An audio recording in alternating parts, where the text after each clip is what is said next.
following podcast contains spoilers, adult language, and we're running just as fast as we can, holding on to one another's hand, trying to get away into the night, and then you put your arms around me as we tumble to the ground, and then you say, I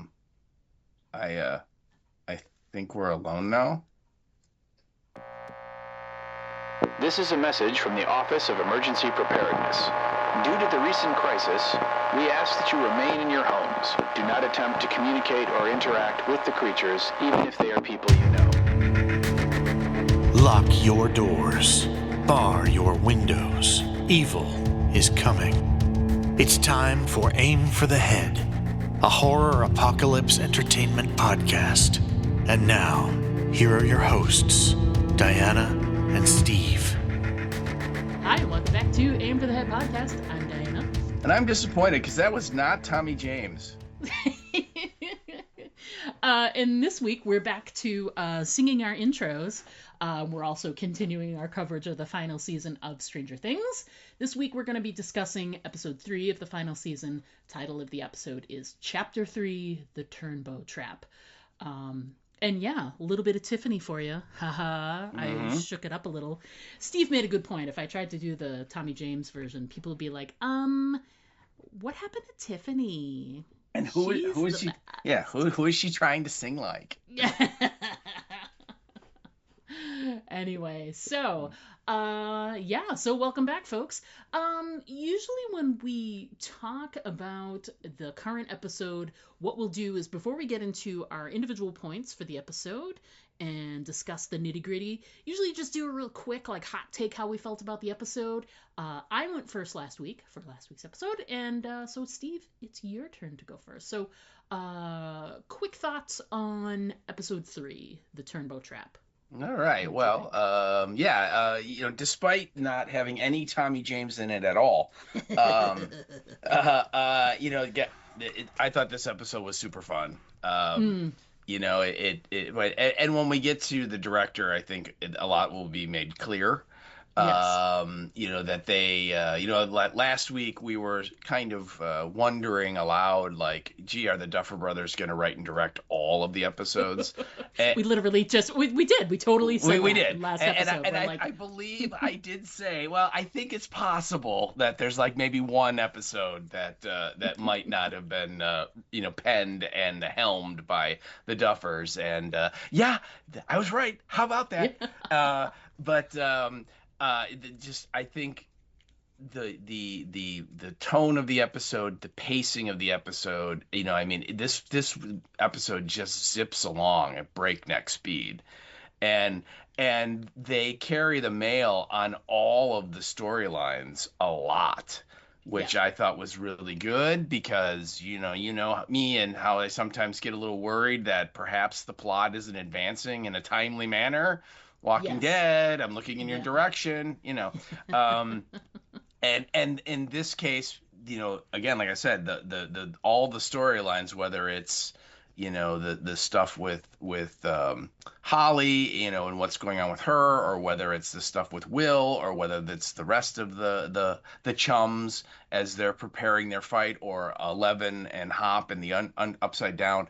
All of them, we got, really a lot of FaceTime with all of them and pushed forward. And of course, the ending, there's this incredible, it's about freaking time moment at the end of the episode that I know both of us made it one of our points. So we were like, yay! So anyway, I really liked it. And, the whole way that they Scooby-Dooed the Demogorgon in the house, where they set up this, Freddy trap special, right? Yes. Is so great, and just a lot of fun. So I really enjoyed this episode a lot. It just kind of continued along with the first two, that it's building, it's getting faster, it's getting bigger. You can sense, you can tell from the storytelling that, there are stakes involved here, and they're working, the group, the team is working to really try, and we got to get on top of this. What's going to happen? And you just kind of get pulled along in that train. And so, super fun ride. What'd you think? I I'm right there with you. I really liked this episode. I think for me, like you said, with the building and the moving along and the dedication to a lot of the different storylines, like a lot of the threads that are out there. I think one of the things that was good too is that ultimately there's a couple of storylines that aren't my favorite this season, and as they're developing, I'm still like, yeah, they're not great, but some of the time that they spent on them was still good time on those threads. I would say the only stuff that I'm like, I could do without, like, the, some of the soap opera-y, relationship-y stuff that's been going on, whether it's the Robin and the, I forget what her girl's name is, I forget. Anyway, you know what I mean. Robin and her girlfriend, the Candy Striper. The Candy Striper. And the triangle drama with Nancy and whatever and Steve and Jonathan. Like, I could care less about that. And ultimately, I don't think any of it is important to any of the story, at least, so far. So it's not my favorite storylines, but they just, like, they dip in, they do stuff, and it's like, if you're gonna have, like, a storyline that I'm not interested in, like the threesome, like, love triangle, if you throw Murray in there making some jokes, then it's a little more enjoyable. Oh, sure, sure. Then I appreciate it a little bit more. So there's that. Hey, if you have Nancy, threatening to shoot Murray in his potato sacks, no matter how small, because she can hit anything, you gotta laugh. And then when he says, potato sacks are actually, they're big, they're a good huge. size. They're big, huge, actually. Dude. Huge. Yeah, God, I love Brett Gelman. But also, I think the energy ramped up in this episode because there was both of our teams, our upside down tiny team of Hop and Elle, and then our bigger team that's working up on the right side up, as it were. They all kind of were, like, working toward a purpose and had a lot of action involved with both of them, whether it was, the gunfight with Hop and Elle, or, the ultimate with the whole trap scenario that happened. Fantastic.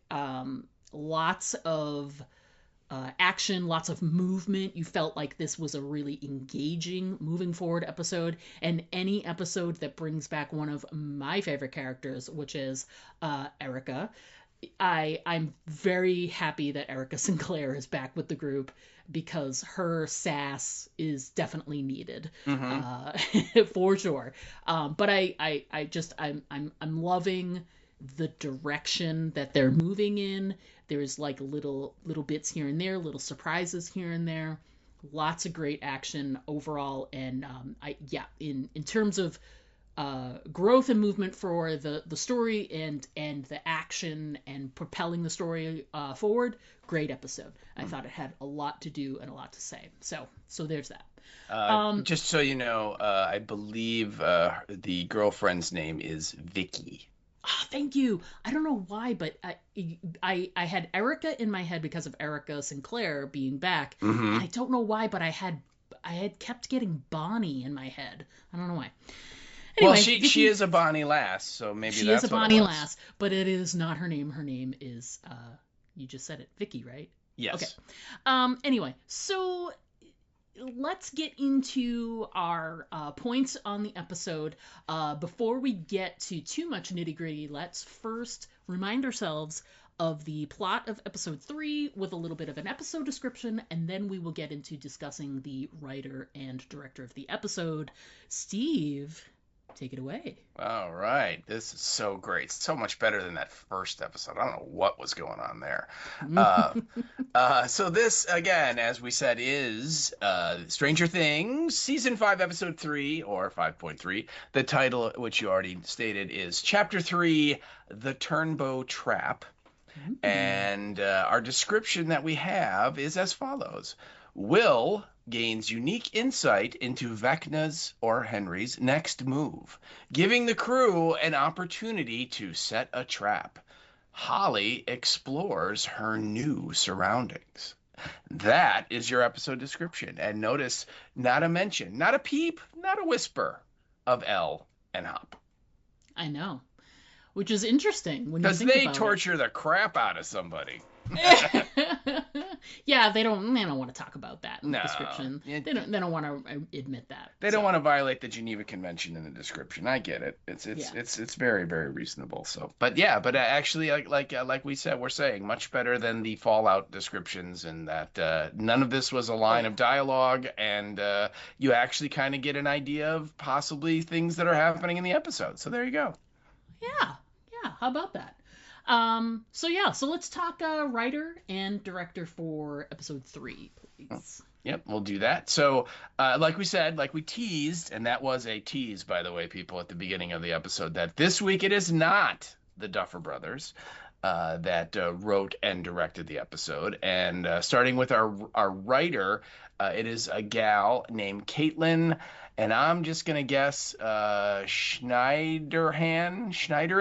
I don't know how you pronounce it. I'm really sorry, Caitlin. But she is the writer. She has been involved in all 5 seasons of Stranger Things and has written or been a part of a writing team on 17 episodes of the show. Wow. So quite a bit. And other than that, like, this is kind of like her first major production that she's been involved with, because if you look her up, the 2 of the other of the 3 things that they list her on are podcasts that she was a writer and a producer creator of, and one of them is called the AM Archives, and the other one is called Life with Leo.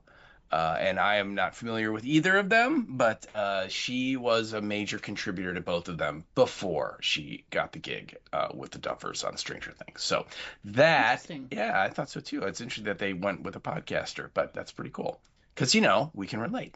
But anyway, that's our writer. And then our director is, they just, I don't know, they must have been like slumming and they just went out and got a hack. Oh yeah. I mean, what does he know? I know, especially about genre TV. Exactly, or film. It's really not his wheelhouse at all. No, not at all. And of course, the director's Frank Darabont. Legend, right?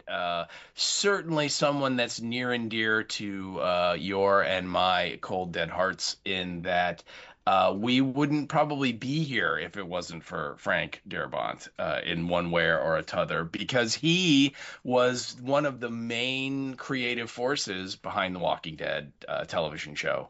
Helped create the show, put it all together, cast it, all that stuff that happened in seasons like 1 through 2, I think, were the 2 that he might have made it into season 3. I can't remember.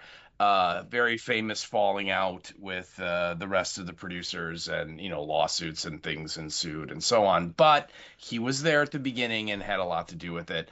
And then just if you look at his credits and all the stuff that he did, first of all, he is a huge Stephen King dude. And definitely has a real lust for doing horror related content, because he is certainly involved in a ton of it. I mean, the biggest one I think for us would probably be is that he wrote and directed The Shawshank Redemption. Yes. That's I think where most people first encountered him. But previous to that, he had written a lot of episodes of television, including a lot of stuff on the Young Indiana Jones TV series from the 90s.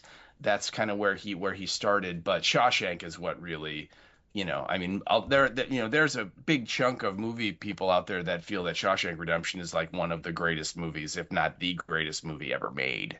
It's easily in most people that love movies. It's easily in everybody's top 10. Yeah, top 10, sometimes top 5. I mean, yeah. Agreed. So, but other than that, he wrote and directed The Green Mile, which is another Stephen King adaptation. He wrote and directed The Mist, which is another, fantastic Stephen King thing. He did The Majestic, which is another movie. I think The Majestic may not be a Stephen King property, but it still was a really interesting movie. And just, you can just go and look up his credits. They're amazing. And I've seen him in interviews, and in other podcasts, heard him on other podcasts and stuff, and he is a true horror fan, and is very well knowledgeable on everything from the Universal movie monsters of the 30s and 40s all the way up to stuff that's coming out now. I mean, he just is one of our tribe, and just loves Right. he loves to be scared and loves all that stuff. And so and what a great choice for that, because I think he is able to do everything that happens in this episode, and he can do it really, really well, whether it's kind of the make Diana want to vomit relationshipy stuff, or the stuff going on with Elle and Hop, where they're literally jumping inside the dude's mind and like forcing him to reveal stuff, and then of course all the actiony stuff that's going on with the rest of the group as they're trying to tag and track the Demogorgon, as well as kidnapping the family and all that. I mean, he can handle the action beats and all the other beats equally well. So that is our writer and our director, and wow, what a great pair. I agree. I absolutely agree. Um, so let's get into our top points. So my first point I want to talk about is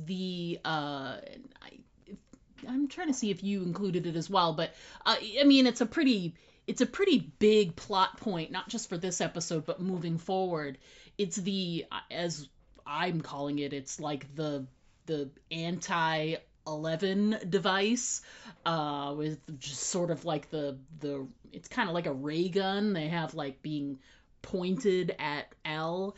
And at first we really didn't have any idea of what it was. Like when you saw them deploying it, I think in episode 1, you see when they're chasing after that one person that turns out to not be Elle, right? So you see it then, we see it again in episode 2 and get an idea of it's doing something to her. She's reacting to it. We get a really, really good, like, moment with her and with this, I guess it's anti-11 device. I don't know. It blocks her powers, but it disables her. She's laid out. She's on the ground. She's in pain too. Oh yeah. So whatever it is it's doing two things. It's blocking her abilities, and it's also she's in pain because of it. And they never really I don't remember in later episodes, and we'll get there when we get there. I can't remember, at least leading up to now, if there's like a description of it, like a name for it, but the soldiers that are there call it the Hedgehog. So I don't know if that's what its technical name is. We may find out in later episodes if that's what it's called via the military, or if that's just like a nickname. But as soon as they realize that there's some kind of noise, and they're like, hey, man the hedgehog or whatever.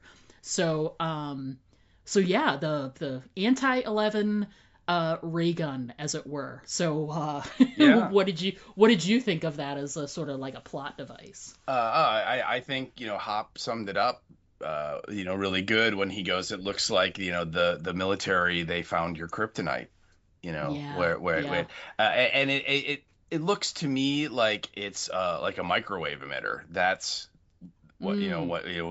my familiarity with other science-y fiction-y stuff, that's kind of what the device looks like. It emits microwaves, and there have been studies done, in the past 30-40 years, where they've exposed people to microwaves, and it just on regular people, like 11 like psychic super people like she is, but like actual normal folks, it can affect your brain activity, and you lose track of time, and you black out, and all these kind of things. So I mean that's real. That's just like real science. So Right. I'm guessing the Duffers kind of took that and just timey-wimey wibbly-wobbly did up to, in this universe, the military took a microwave emitter and somehow upgraded it, did something to it so that it also works on her. Because if you notice, Hops isn't bothered by it at all.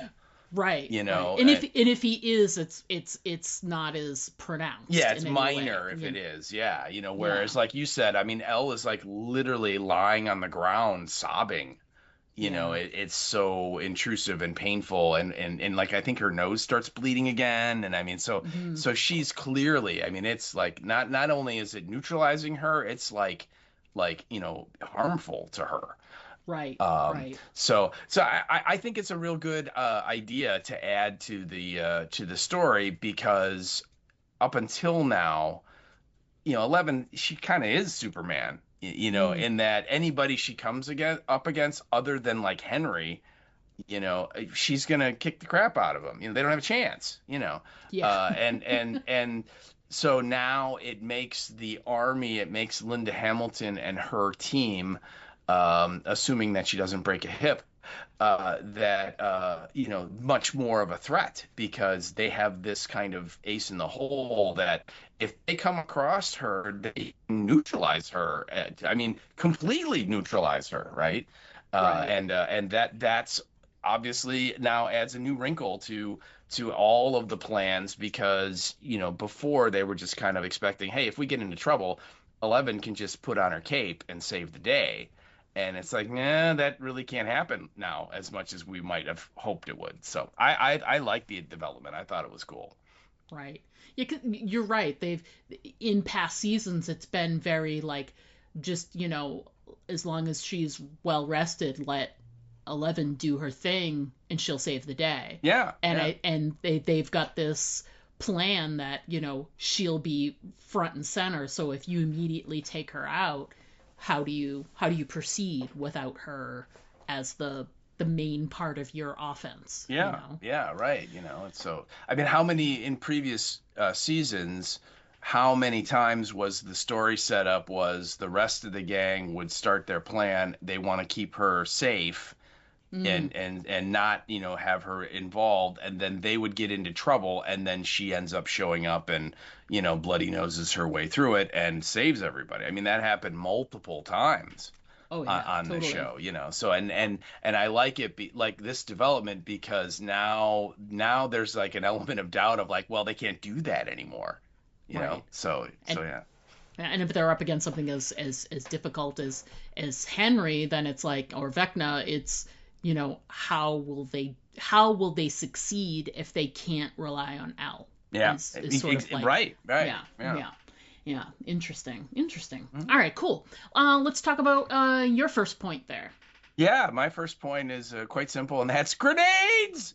Um, yeah, you know, I just was thinking of that the moment in the episode. I was it brought me to a memory of the Firefly movie Serenity, where at the beginning of the movie they're pulling off a heist, and Jane, which is Adam Baldwin, no relation, his character is trying to bring these grenades with him, and Nathan Fillion's character is like, we're not going to need them, and then they get into a real scrape at the heist, and at one point Adam Baldwin looks at him and goes, gee, sure would be swell if we had some grenades. So and so in context to here, you know, if you remember at the end of the last episode, Elle and Hop find this wall and are kind of like, wow, what's this? I haven't seen this before. And in this one, I mean, it literally, the episode opens and like Hop is like stabbing the wall with his like, Yeah. his like, Crocodile Dundee knife, right? Right. Right. And Elle is like using all of her shin to try and like force an opening in it, and both of them, I mean, no matter what he does, nothing really seems to happen. And with her, as much as she gets it to open a little bit, it just like closes right back up, and it's like more powerful than she is, almost, in that it can resist her abilities, and her, she's all bloody nose, and she needs to eat food to recharge her battery. I mean, it like exhausts her, and then she can make no headway. And so she wants to keep going, and he's like, no, we've got to, we gotta get out of here and figure out, what our next move is.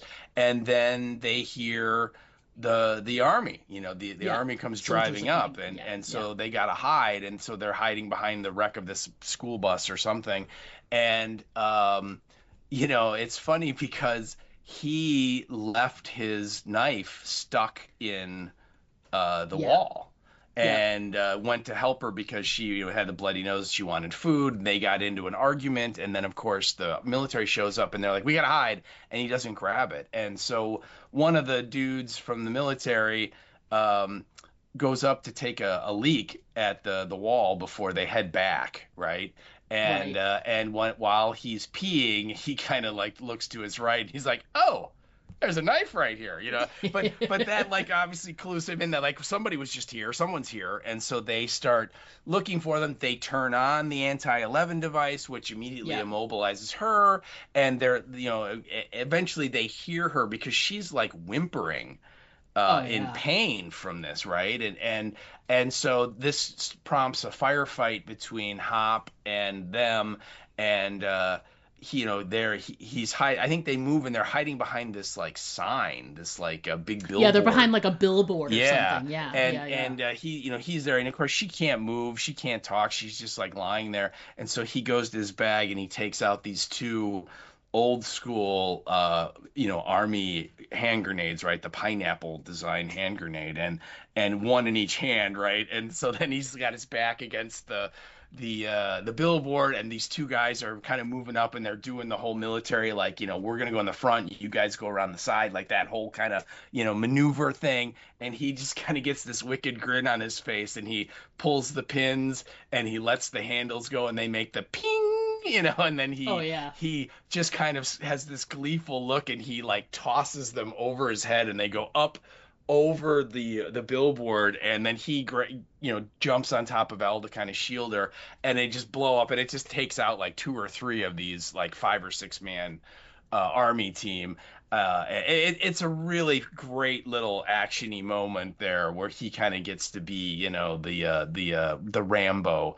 uh Yes. Yes. and That's uh what I was gonna say. and Yeah. and so they get blown up, and then he shoots and he takes out the hedgehog. He like fires at it till it like literally explodes, and then that frees up Elle, and then she comes out and just disables the last dude, which is the guy who has taken the leak basically.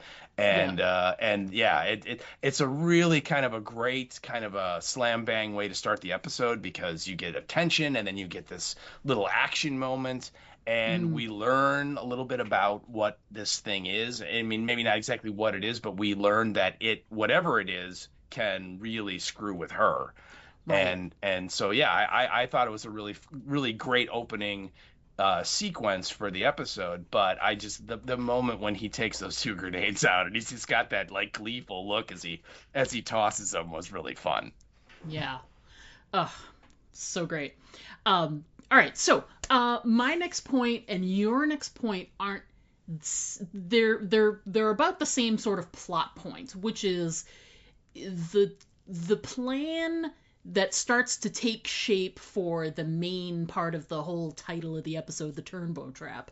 The main point is that in the previous episode, Robin and Will go off because Will discovers that he can see, as he can tap into the Vecna's mind, the hive mind, and he can see what is either going to come, or like what his plans are, what he's sort of observing. And so they're like, well, let's go and try and go someplace where we can tap into it, where we're closer to the hive mind. So they do that, and he gets some visions at the end of the last episode where it becomes clear that it's not just Holly, but he was also looking at Derek as well. And so it becomes clear that he's looking at Derek and could possibly be looking for more children, is sort of intimated at some point later in the episode. But at first, he's gonna go for dipshit Derek is his next target, and they know that, so they know he's gonna try and take another child. But my thought was, it was my sort of initial feeling as soon as I watched this for the first time, and I still feel that way, is because and I don't want to give anything away towards the end, but it felt like he was gathering kids to sort of create an army. So I'm curious, like when you first saw like when it became clear it's not just going to be Holly, it's going to be Derek as well, and it feels like it's just a natural progression that he's going to do, maybe more children and more and more and more. Did you have any of those thoughts when it first became clear that he's sort of putting together this like children's army, as it were? I wasn't thinking like an army, like a some sort of force that he would use to attack or use against like the regular world.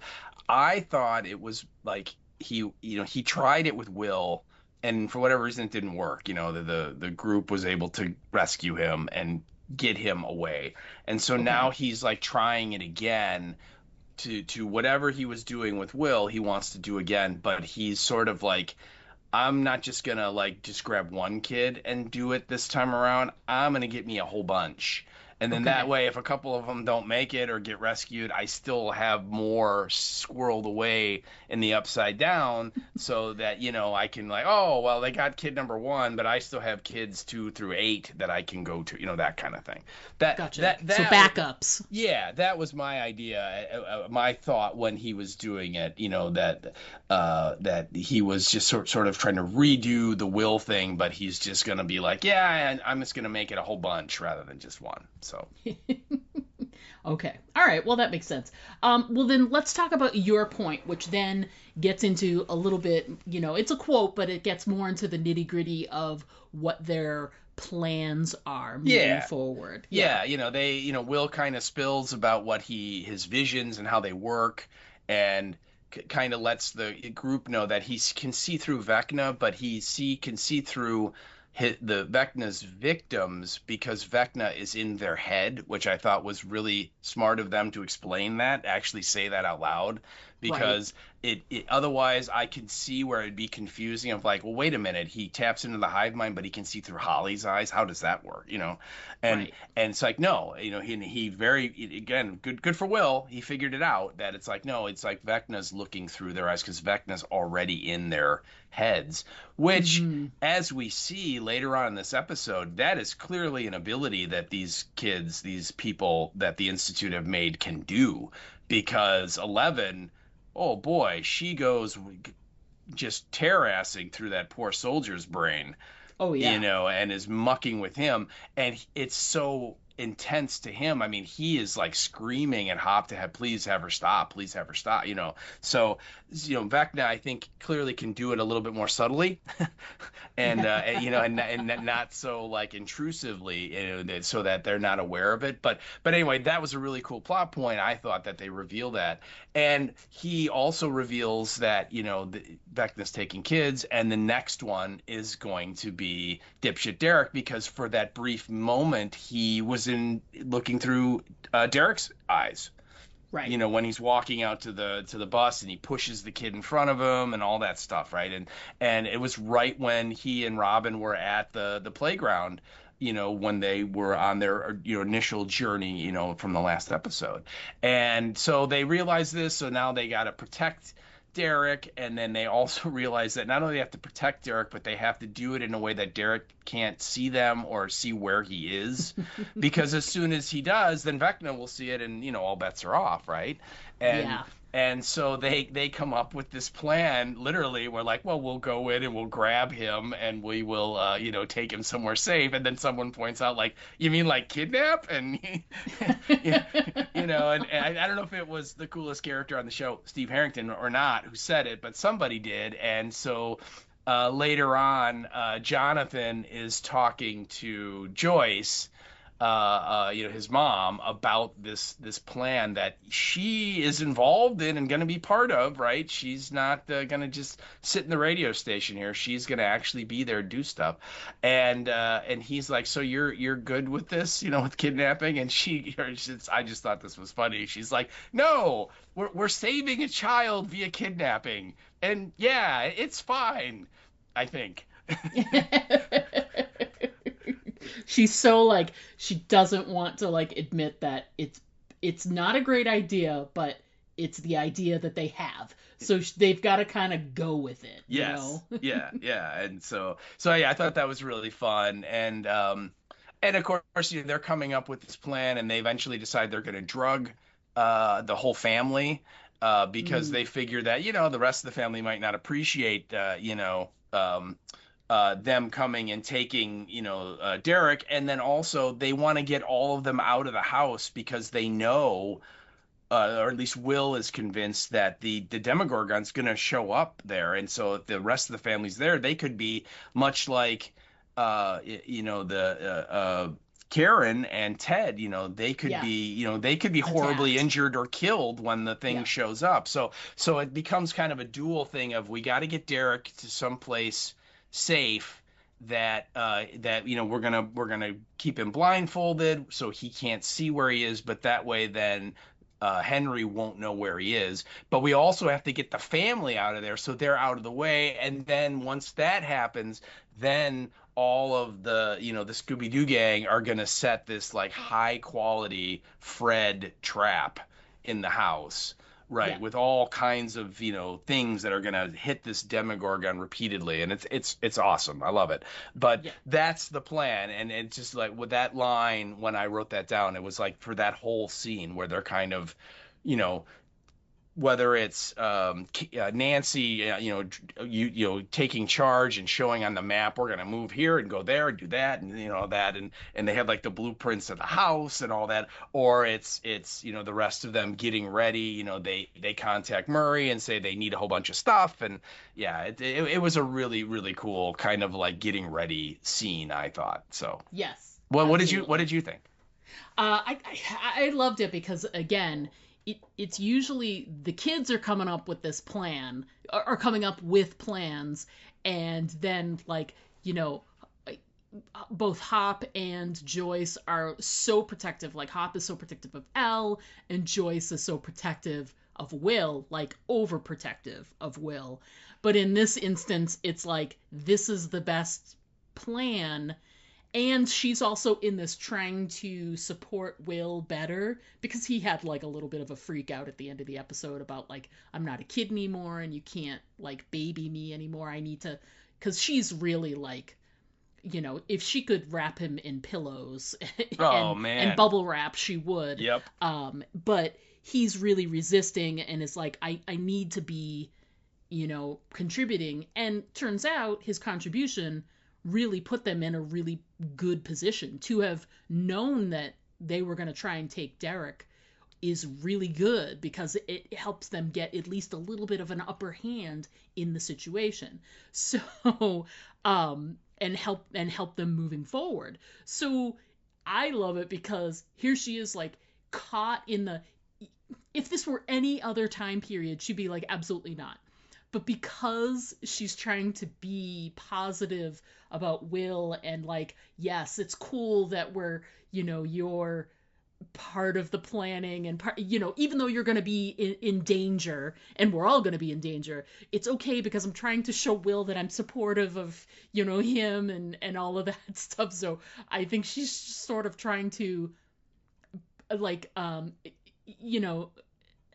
not so much she's trying to give herself like permission that it's okay to kidnap children because the ends justify the means kind of thing. Sure. Right. It's hilarious seeing her sort of like come try and explain it as like, yeah, it's fine, it's fine, there's no reason for it to be anything other than it's fine.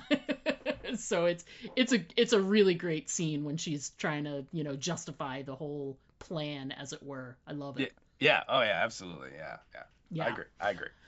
All right, so speaking of the plan, so as they're kicking off the plan, we come to find out that it's at the Turnbow residence, and the main linchpin and the reason why Erica is brought back into the fold is come to find out that Derek has an older sister, and his older sister is besties with Erica, but they're on the outs right now. Mm-hmm. And they tell her all about how they need Tina to get the Tina Turnbow.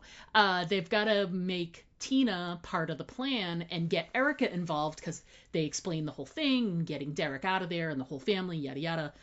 And so they craft this whole thing with Erica going there and apologizing because they had some kind of beef at school and whatever. And so Erica shows up and rings the doorbell, and they're all sort of like gathering for dinner, and the doorbell rings, and there's this great line from Mrs. Turnbow, and she, sends them to the door, sends Tina to the door to get it, and she's like, "Be polite, unless it's a Mormon or a Democrat." And I just thought that was hilarious, and I had to write that down. Oh yeah. Especially since it gives you an idea of the Turnbow household before the Erica even steps foot in it. So that's the kickoff to the Turnbow trap is, be polite. Unless it's a Mormon, don't be polite. And unless it's a Democrat. Then slam the door in their face. So these are Mormon-hating Republicans that are in this house. Oh, yeah. So that's a great kickoff to the whole thing. So, I loved the scene where Lucas and Mike go to Erica and, like, are trying to convince her to help. Oh yeah. And first of all, she gives them like a minute because it's like she's in science class with their science teacher that they like.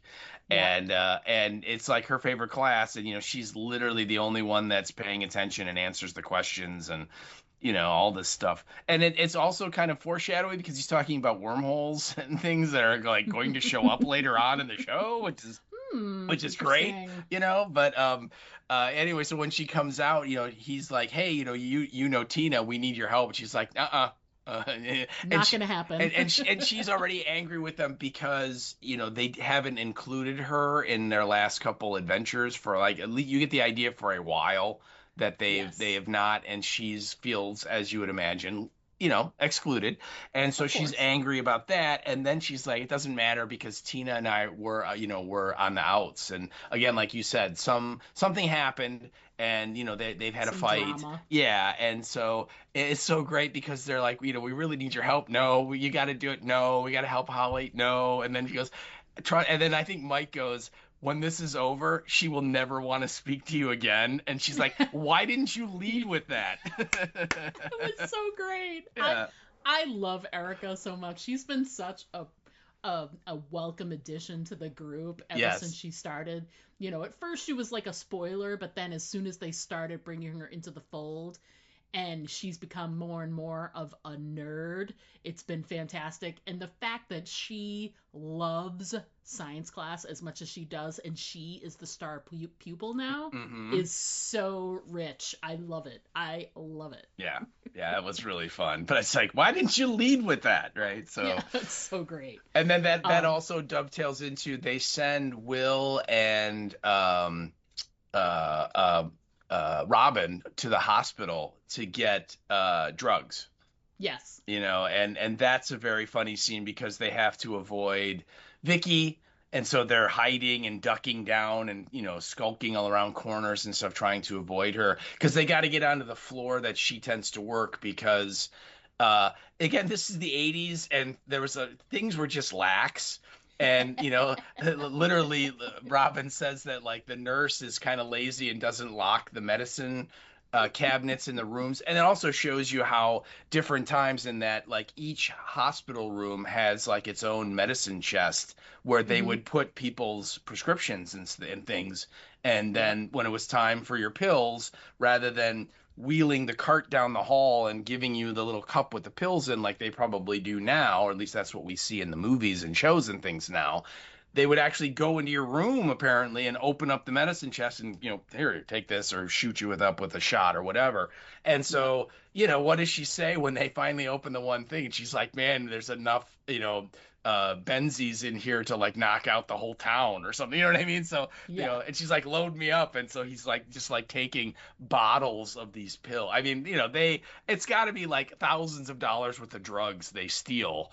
Yes. And it's just sort of, I'm watching it, I'm like, yeah, different time. Oh yeah, definitely different time. Every pill now is like scanned and they know exactly what the inventory is and who had I mean, it's just, it's very funny, but also, unfortunately or fortunately, depending on whether you needed drugs or not, very true. So oh god, yes, absolutely. Yeah. All right, so that was my number 3. Mm-hmm. So let's talk about your number 3. Yeah, because they, again, like we said, they kind of they do a good job. Darabont does a good job weaving the three story threads together. Yes. That we get Elle and Hop, we get the group planning this, kidnapping slash rescue, and then we get Holly and what's happening with her. Those are kind of the three lines that we're following. And so my next point is about Holly, in that she is in the house, right? And Henry is there, and she's totally fooled by him and thinks he's a good guy. And Right. of course, we're all screaming at the TV, "Run, Holly!" And not happening. And so we see that she's like the only kid in the house, but based on what Henry's telling her, like a lot more are on their way because he's gonna save them all. And I think like she's having like blackberry pancakes, I think is what he made for her.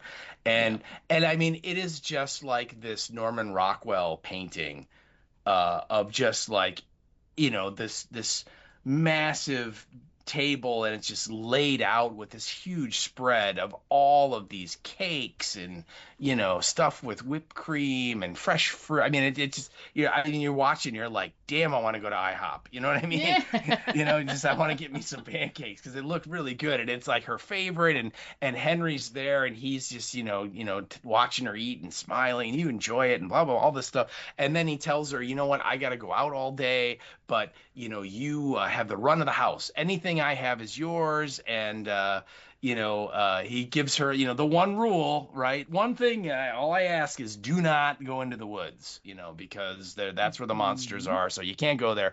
And so then he leaves, and he goes, hey, before you can you do me a favor and check the mailbox. And she opens it up, and sitting right in there, not only is the Tiffany tape cassettes.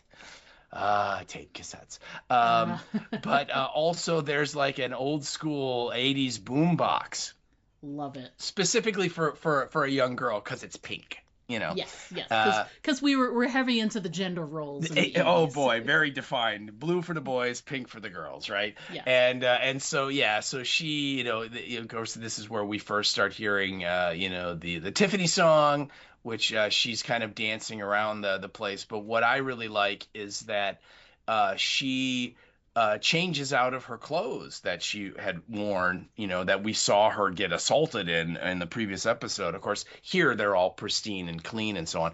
But she puts on this like blue and white dress.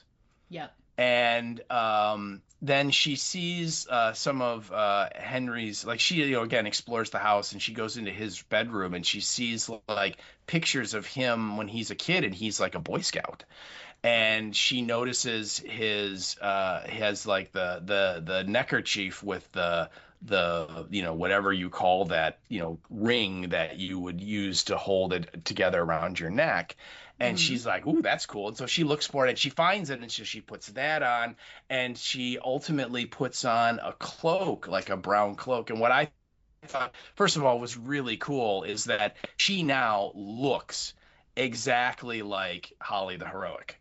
Absolutely. The little figure. And it feels intentional. It feels like oh God, she saw those things and was like, she's not nervous around Henry, but I think she still is being a little wary. Yes.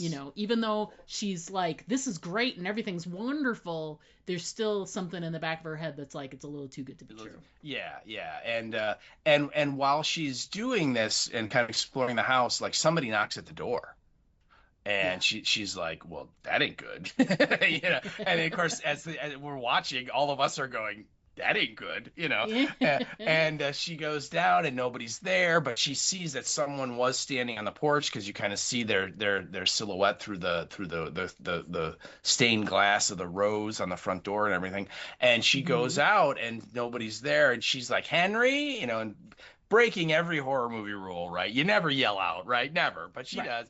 And no one's there. And then she notices that the red flag on the mailbox is back up, which, means the postman or someone has put something in there. That's how you used to tell.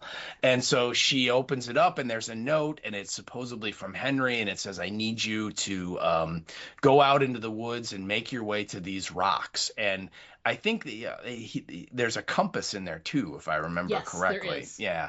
Yep. And basically, it says, come as quickly as you can. And so she then goes into the house and literally talks it out with herself about, is she gonna do this or not? Because should I or should I not? Right. And it's the whole thing of Henry, literally, he just told me no matter what, do not go out into the woods. And then I get a message from him saying, hey, go out into the woods. And so she's like, I don't know what to do. And so literally there's this scene where she's talking to someone, kind of bouncing ideas, he said not to go, but I got this note and he says I should go. Well, I'm not sure what I should do. And then it cuts to who she's talking to, and it's the Tiffany cassette box, which has Tiffany's face on it staring at her. It's awesome. It's adorable.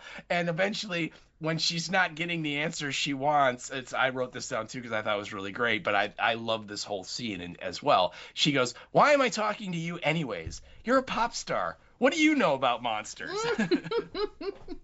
Which I thought was really wonderful, particularly if you know what pop star her went through in the 80s. I'm pretty sure Tiffany has a lot of information about monsters. Okay. Yeah, she knows monsters. Yes. But anyway, eventually Holly decides to go, and this is where she kind of really puts on the finishing touches to look like Holly the heroic. Like I said, she has the cloak. She grabs the fire poker, so now she's armed, just like the miniature has the mace in its hand. Now she has the poker, and she takes the telescope from Henry's scouting box, right? Yep. So she has that, and and then off she goes, and I thought it was just a really great story point that we're introduced to the idea of, Mike created this miniature or painted this miniature for her, and it's Holly the heroic, and it's sort of the character he envisioned her becoming in the party for playing D&D with him at some point. And what we're seeing here is that now it's Holly, the real life person, is becoming this character to help the group in real life. And I just thought that was just super cool. So I mean, tell me, what were your thoughts of all of the Holly, talking to the cassette and everything? It's great because it really gives you it's something we didn't get when Will was taken. We didn't get any glimpses. We didn't know anything about where Will was. He was hidden, he spoke through the lights and all this other stuff. And even later in season 2, when it becomes more about he's, Vecna's in his mind, the mind flayers in his mind and all of that stuff. This is much more of a what's going on in the mind of a young kid. And, I think they did a really, really good job of catering to everything that not only a young girl, but also you got to remember too, he's also leaning on the stuff, he brought her there first.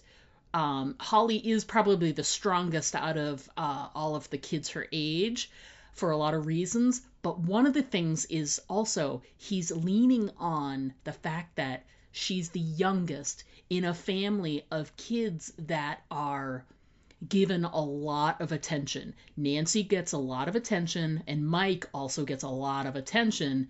And she's sort of not forgotten, but she's, the youngest of a family of kids where the other two have these crazy lives.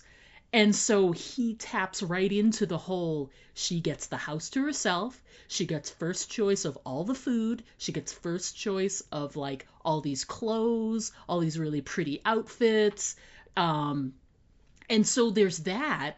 And then on top of it, then he's also just like leaning into things that like a young girl would love, like the pretty dresses and things like that, and the radio and the Tiffany and whatever. The thing that's cute is first, I loved the little moment with the talking to the cassette tape, because that was hilarious. But the overall feeling that I had when, especially when Henry's there, is it felt really uncomfortable to me, because one of the things he's doing is he is grooming her. Mm-hmm. And it's an uncomfortable feeling to know that, and this is, and I don't mean to say this in a way that could be triggering for others, so my apologies, but he is literally doing what abusers do, which is he's appealing to her on all of these other levels, and he's going to mistreat her later, but he's treating her like a queen now so that his actions later will seem less harsh, and it'll be more like, like he's already been doing, where he's saying like, the monsters are going to be coming. I'm trying to save you. The manipulation and the mind manipulation is strong. And so I had a strong sense of being uncomfortable for a lot of the stuff, when any of the stuff with Holly, and then spoiler, with other children. To me, it's just it just showcases how well they put this stuff together for showing like he is in absolute control. Like Henry is in absolute control of Holly at this point, until if she wasn't acted on by another outside force, she would have gone along with anything that Henry has asked. And it just goes to show how well he has sort of whittled his way in there, that the note that's in the box, which you suspect because of the whole like someone was watching and whatever, you suspect that it's not him. Mm-hmm. And when I watched this the first time, I suspected it wasn't him, especially since you got the little thing of like someone is actually watching. Yeah, you get the POV like through the trees, right, watching her go into the house and stuff. Yeah. Exactly. So you don't think that it's actually Henry, but she is struggling with doing the right thing and wanting to please him, mm-hmm, and also not make him angry. So there's like that.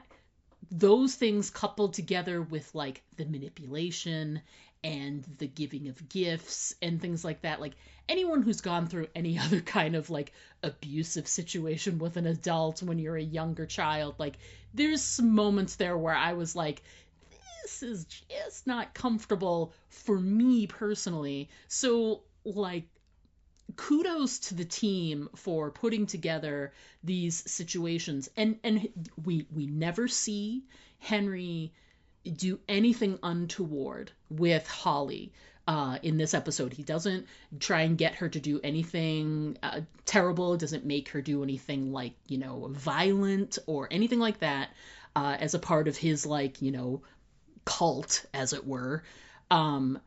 But it just goes to show how just even subtle things like, when he says the thing about, blackberries, well, you really like blackberries. And she's like, how did you know? And he's like, I had a hunch. And the same thing, whatever. Like, it all seems very light and airy, but there's an undercurrent there of real power. That power struggle where he is trying to gain power over Holly, and he's doing it in such a subtle way, and he's trying to appeal to her in like bright and cheery ways, and just the undercurrent underneath it is just so dark, and I just think that they did a really great job of setting that up. If I felt that uncomfortable watching these scenes, it's just a sign that they wrote it well. They put the layers in there really well, and kudos to them. So yeah, that's how I feel about the Holly stuff. Yeah. Oh yeah. I loved it. I thought it was great. I thought it was really great, and especially the part about the hunches. Mm-hmm. Where he kept saying, I just had a hunch, and then when he tells her, like, you're right, like, he like, is very protective, and when he tells her that Derek's coming, and she's like, dipshit Derek, and he's like, well, do you want him to get eaten by the monsters? And then Holly's like, no, and Yeah. and then he's like, I tell you what, I will tell Derek that he has to be on his best behavior when he comes here, and if he does anything at all to any of the rest of you, I will send him back, and he will have to fend for himself against the monsters. Sort of like, I'm gonna lay it all out. I'm gonna protect you, and she's sort of like, oh, great. I mean, you're right. It's like he's doing everything he can to be her friend and protector, but there's something that's just off about it. I mean, we know, Mm, but I'm just saying the way that the guy plays it, there's this weird like vibe that it's just like, this is not mm. right. Of course, yeah, yeah, and again, kudos to Jamie Campbell Bower, Hmm. who's so restrained. He to the point where his hands are behind his back almost the whole time, so there's never anything untoward that feels in this situation, but it's just got such a level of creep. It really Yes. Oh does. yeah, It's yeah. just so well done. Yep. So yeah. Um, all right, so moving on from the Holly and Henry scenes, we move into really the whole point, like I guess the tentpole scene of the whole episode, because it's in the title. So we get to the actual Turnbow trap itself, and they discussed what they wanted to do, which was to get the whole family out of the house and to be able to do that. And then they had the whole side thing, which is it's not just getting the family out of the house, but on top of it, we're going to put this, we're going to, because someone brought it up. They're like, well, if we take the family out of the house, they're just going to go looking for the family later. So, what do we do then? Like, how we need to be able to get something out of this whole trap other than just saving the family for tonight. And they came up with the idea that if they lay in wait for when the Demogorgon gets there and they shoot the tracker into it, then they can track the Demogorgon when it goes back to its hive, which would you would assume it would go back to somewhere near Vecna. So they would be able to pinpoint Vecna's location a little bit better, which is a valid plan. Yes. So that all makes sense. So seeing it all play out, like the physicality of everything, when they finally get, and your point is really, the beginning of the whole layout. So let's talk your point first, and then we'll get into talking about the trap itself. Oh, absolutely. Yeah. So, Yeah. what I wrote down, it's a line that I wrote down, right, Oh yeah, from yeah. Erica. But I mean, everything about this whole sequence just tickled my heart because I'm a long-term, huge Scooby-Doo fan, as you are well aware of all the Scooby-Doos I have in my house. Um, Mm-hmm. and so, and everything about it, and I know you went Home Alone.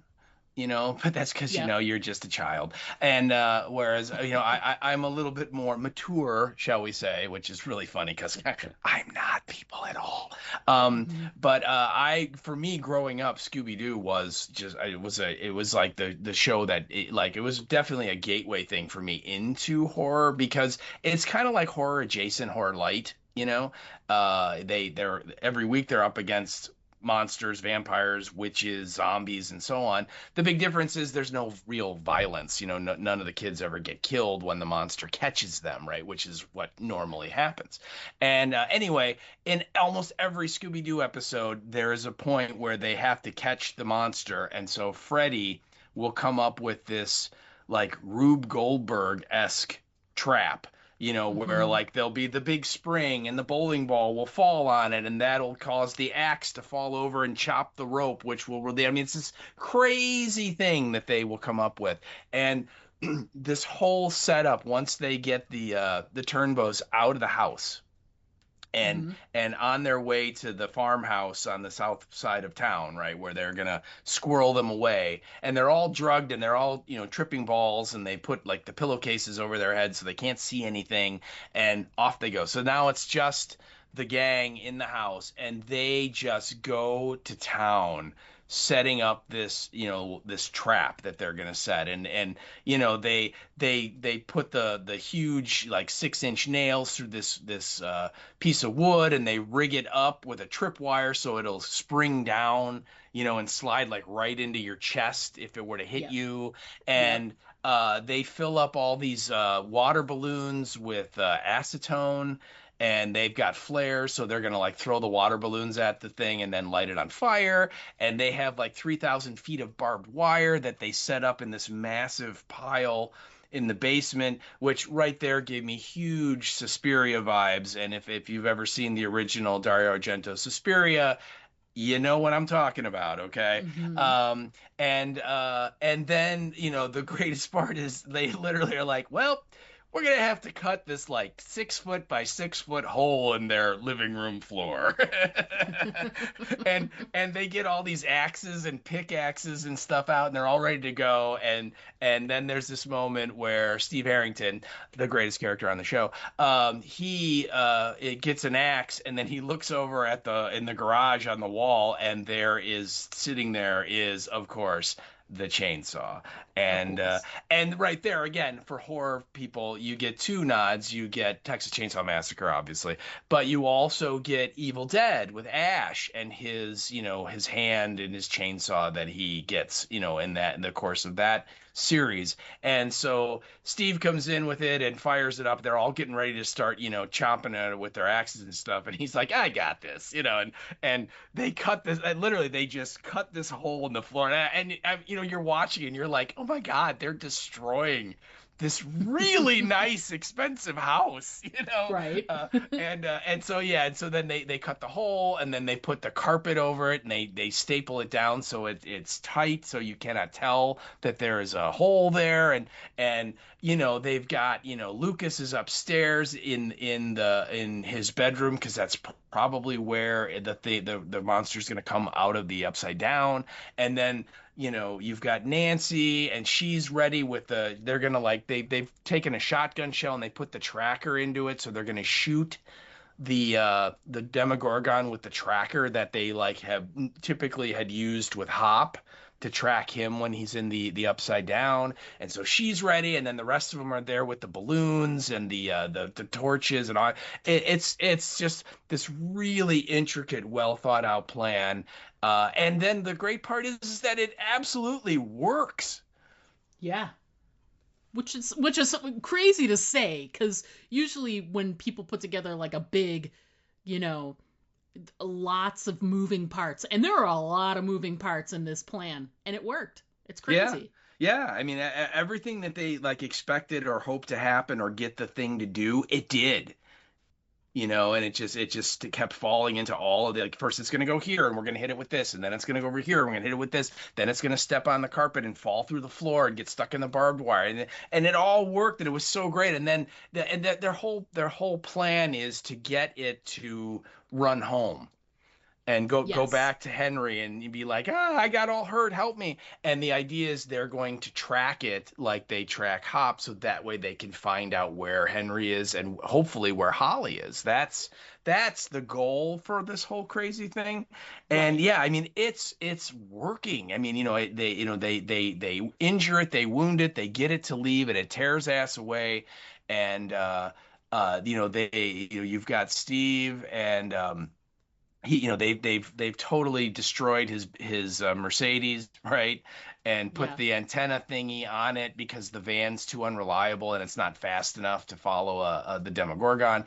And so he and Dustin are zipping along using the headphones, tracking it, and everything's going to plan. And then suddenly the Demogorgon turns around and starts heading in the opposite direction. Yeah. Yeah.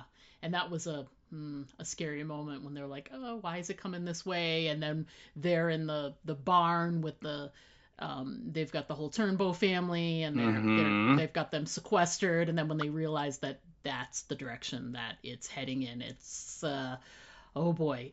But it's great because it leaves it off in like a sort of cliffhangery fashion, so we don't see what's going to happen just yet until we won't see until next episode the what's going to happen. All we see is that it's on its way. Yeah. Well, yeah. There's just that great moment where I think it's Jonathan, because it's like Joyce and Jonathan and like Robin are with the family. Like, like they're like the ones in charge of like keeping an eye on all the Turnbows at this like Right. farmhouse or something. And they're all talking via the walkie-talkies, so they're communicating, letting everybody know what's going on. And Steve and Dustin are like, it's heading south now. Why is it heading south? And then they see that dipshit Derek has woken up, which is hilarious because Erica's like, he ate 2 pieces of pie, and yet he woke up the quickest because it's dipshit Derek, right? And so he has taken off the hood and he's looking around, and once Jonathan sees that, that's when Jonathan looks out and goes, we're south of them. That's why it's heading this way, because Henry saw where Derek is, and now it's on its way here. And again, what a great ending, because you're like, oh shit, Yeah, yeah, it's that realization too, and it's Will too who really comes to the realization because he can sense. Was it Will who did it? I thought it was Jonathan, but yeah, it was one of them. Yeah. It was Will, just because he had like his spidey senses were kicked in, and he understands, like, he's like almost thinking like the Demogorgon. He's like this. That's why they turned. Derek showed just enough of his face, and he was able to see just enough of where they are, and they're turning around and coming in that direction. Yeah. Oh yeah. It was really great, and and because like all of like the fighters of the party, and just to use the D&D terms, they are not at the farm. All of the people that you would, like if we're just gonna go and say that Nancy, clearly she's the leader of the party, and she's the badass, right? She's the one who can shoot the guns and has no problems, mixing it up with whatever is being thrown at her. She ain't there, No, and all the other ones, they're not there to protect them, because that was the one part of the plan they didn't plan for. Force. Yeah, exactly. And it's literally it's Robin and Will and Joyce. I think is Jonathan in the car then? Is that where is Yeah, he, Jonathan's in the car with Steve, and because they join them in the car. Okay. It's Jonathan and Nancy both get in the car with them while they're driving around. Okay. Yeah. Because they were standing outside, and he's just sitting there, and out of nowhere, and they jump in the car, and they're like, "Let's go." Yeah. Right. And yeah. So again, just what a way, what a way to end it. And also, I thought this was just a wonderful touch. And it's certainly as creepy as that when they're getting ready to set the trap, and so everybody's in the house and they're in their positions, and I think Steve and Dustin are in the car outside, and he's scanning the frequencies, trying to see if anything's coming or whatever, and then all of a sudden you see like the street lights on the street, they all start blinking. Like the very far one blinks, and then the next closest one blinks, and then it just was, because you're like, oh crap, here it comes. Yeah. And I just thought that was a really cool little moment that they added in there, where you're like, this is happening, get ready. It's almost there. And I thought that was neat. That they continue to use that device is really well done. And in moments like that, they're outside, it's quiet, there's nothing happening, and then all of a sudden the lights get blinky, and you're like, oh God, God, yeah. Here comes. Run, get ready. Yeah, absolutely. So it's going to be real easy to talk about our final points, because we literally both just wrote the words, Max! Yes, Max is finally back. Oh, Sadie Sink. Whatever other project you were filming is over, and you're back. Yay! Fantastic. Here's what's interesting, and I want your absolute honesty on this. But yeah, I don't do honesty. I just want you to know that. So. Oh, okay. Can you fake it just for the podcast? Fake it just to make it fine. Yeah. Okay.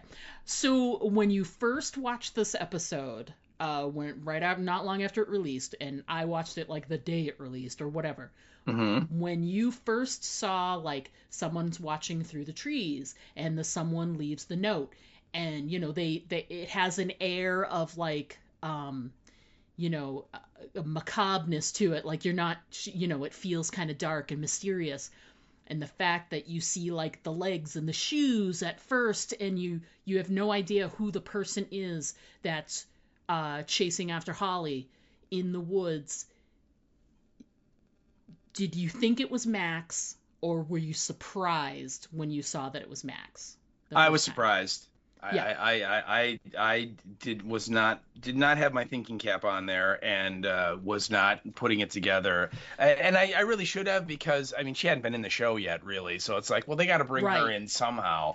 And so but I did. I totally missed it. I wasn't sure. I knew it wasn't Henry, like you said. When the note was left and so on, but I did not put it together that it was her. Yeah. Well, what about you? What was your thoughts?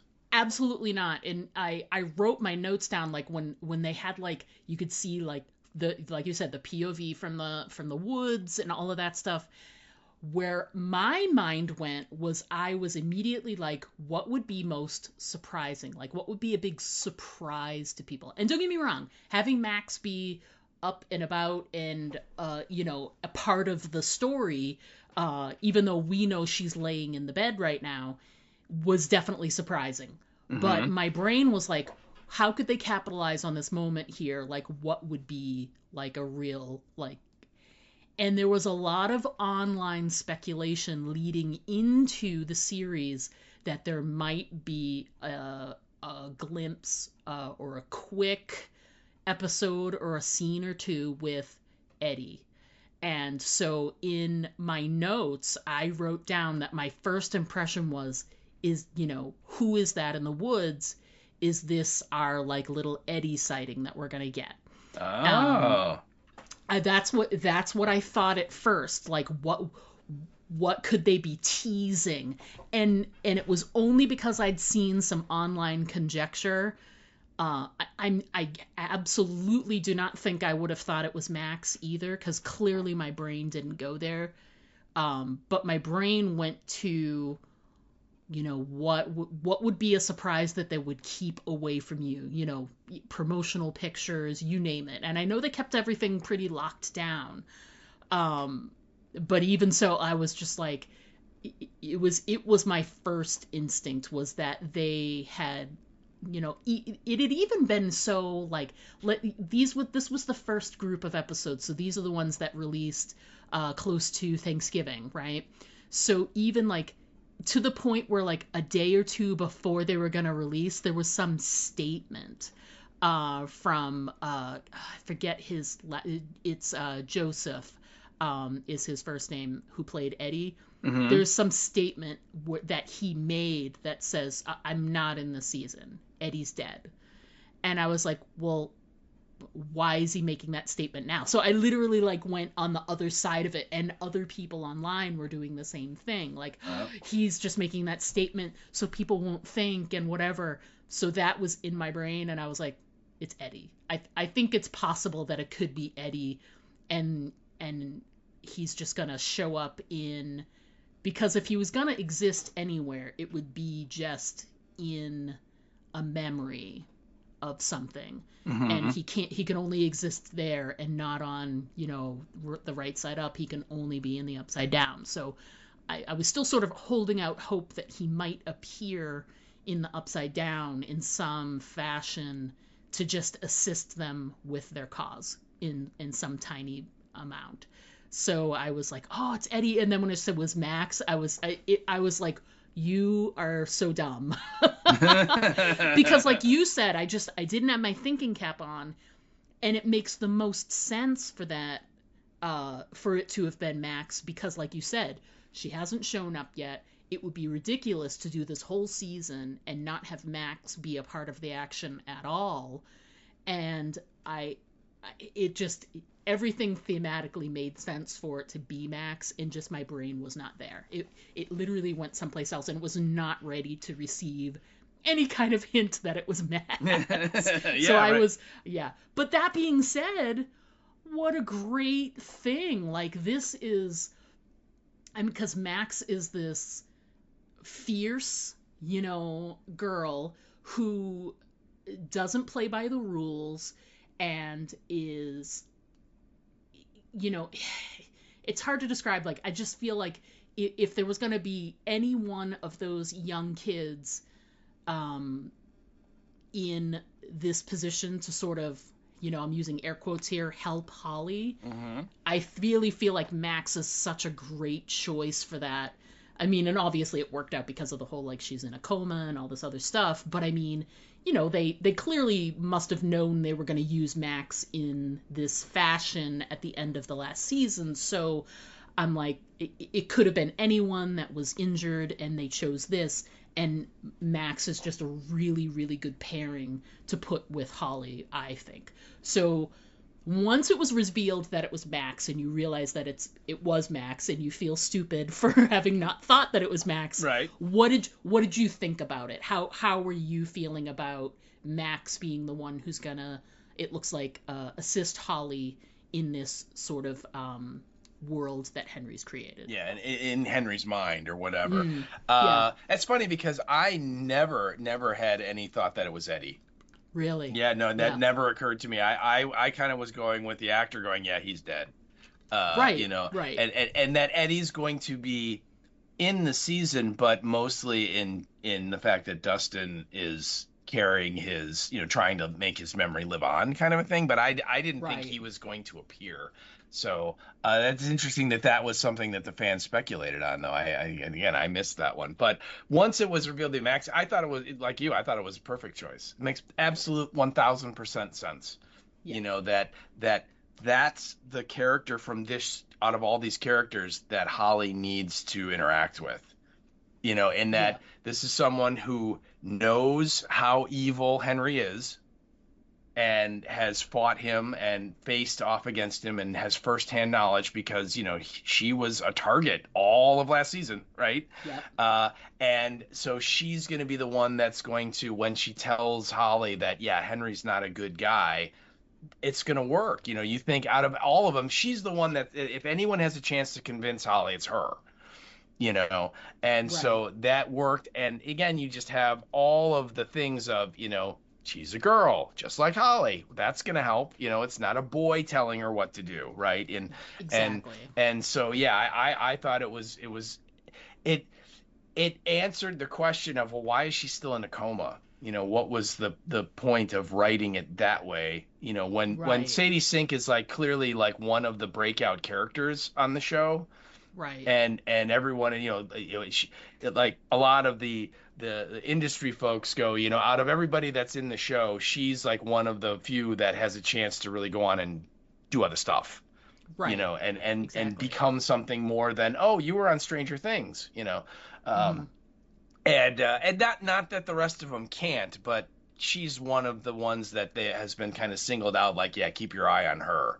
Because she going places, that kind of thing. And so when you have that, and then your response is, well, the next season, we're just going to keep her in a coma in the bed in the hospital and not have her do anything for the first 2 episodes. And there's only 8 in the whole season. Right. You're like, really? This is the plan? But then, when this moment happened, you're like, oh, right. Now I get it. She's going to be very active in Henry's mind. So it's like another character that's in the upside down kind of, that is going to be there to try and, work with Holly, help Holly, rescue Holly. And so, yeah, I thought it was brilliant. I really did. Yeah, I think it's great. The thing that, and again, it's 2 really great cliffhangers to the episode. What with, the Demogorgon turning and going toward the barn, and then you also get the reveal of Max. So it really makes you go, oh my God, I can't wait to watch the next episode. Yeah, right. Which I still, like, I understand the dropping of, like, whole chunks to a degree, but I really still feel like they really could have done a week-by-week thing with this and still been just as successful with it. give people the time to sort of digest and move on.